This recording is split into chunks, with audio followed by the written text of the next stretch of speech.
Зачем нужно производить ремонт сцепления?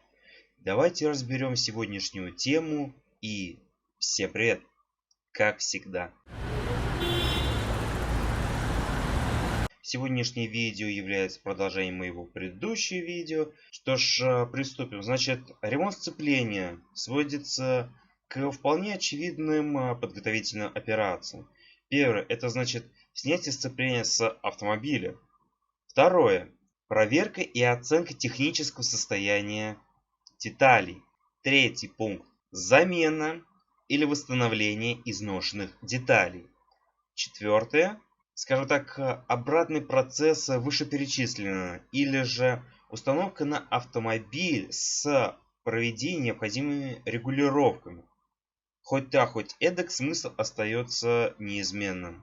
То есть производим сборку в обратной последовательности разборки. Ну и небольшой алгоритм последовательности здесь, так сказать, понимать, что нужно делать.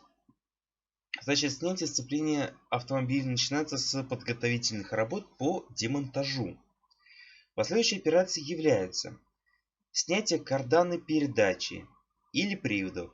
То есть карданной передачи у заднего привода, а привода у переднего привода автомобиля.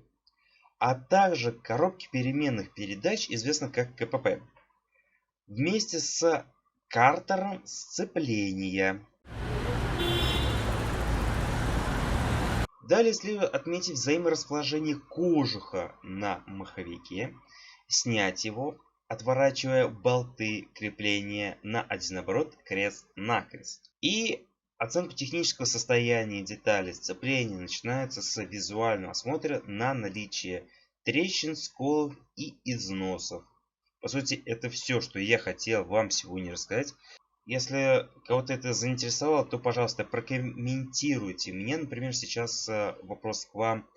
Как лучше делать последующие видео? То есть, вот, например, сцепление, да? Я вот сейчас начинаю рассказывать про сцепление. Как лучше сделать?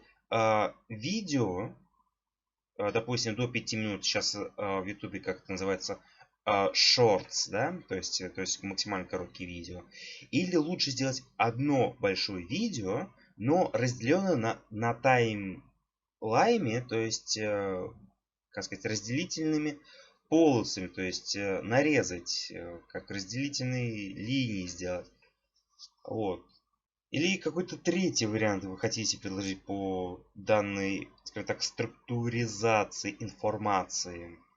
Да, а если вообще вам просто понравился данный контент, да, вот я когда-то начинал для себя и вижу то, что контент начинает набирать обороты, да, то, пожалуйста, лучше всего, если вы, во-первых, подпишитесь на мой канал, во-вторых, поставьте колокольчик, чтобы, естественно, не пропустить мои новые видео.